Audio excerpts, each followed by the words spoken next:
what is one daily practice that you would say contributes to your success, Dennis?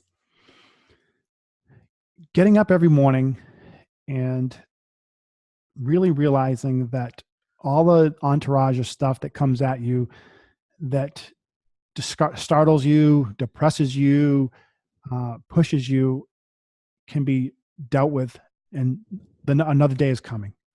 I just had a friend who just recently called me. Is like, you know, everything was crashing down.